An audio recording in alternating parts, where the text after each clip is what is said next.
Hi, my name is Dakota Risto, and this is my Global Learning Project number 2. I did my project with my buddy named Mike Luhman. He is currently studying at the Hong Kong University of Science and Technology in Hong Kong. And for this interaction, we were supposed to bring him into our culture, show them kind of something American because he's from China, and trying to figure out what's going on. So my initial reactions before we even started the whole thing were, Mike's not going to know much about sports. So my whole goal with him was to bring him into the American sports culture. And in our dorm, there's constantly ESPN on 24/7, so we tend to kind of know what's going on in the sports world. And by talking to Mike, I thought I'd ask him about what was going on in some current events as well as the past and what he knew about his sports history. When it started, I didn't think he'd know anything at all, to be genuinely honest. I knew he was from Hong Kong. I knew he knew a little bit of sports. He went here for a semester, so he played green for a little bit. After the interaction, I was actually blown away at the amount of information he knew about American sports culture and just sports culture in general.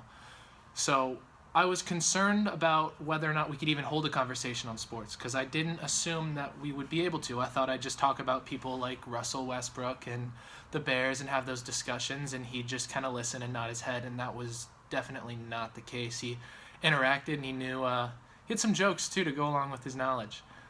What reaction?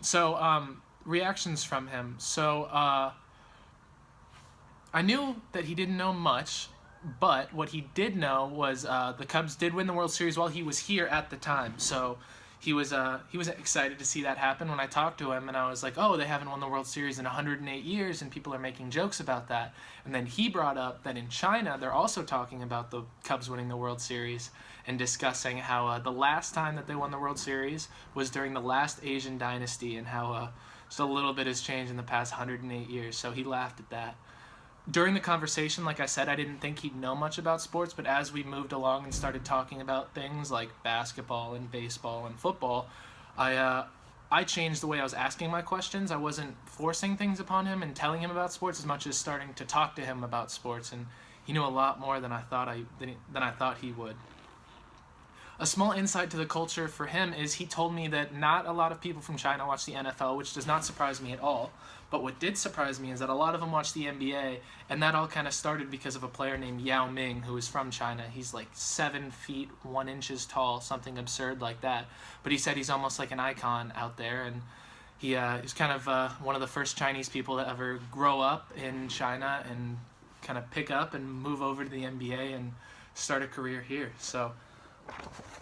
I think small insights into his culture were, I didn't assume that he would know anything about sports, and that was just dumb of me, I guess. We brought up the Michigan State green and white game, and immediately he said, wait, they're not playing right now, it's not during season. So he didn't know we were playing a spring scrimmage, but he did know that football season rolls around and it wasn't that time of the calendar. To kind of wrap this all up, I was genuinely impressed with Mike's knowledge on American sports, and I thought by talking to him about Russell Westbrook and people like that, he'd have no idea, but he was able to compare them to people like Michael Jordan and Kobe and Shaq, and people that are just, he said, powerful and strong basketball players.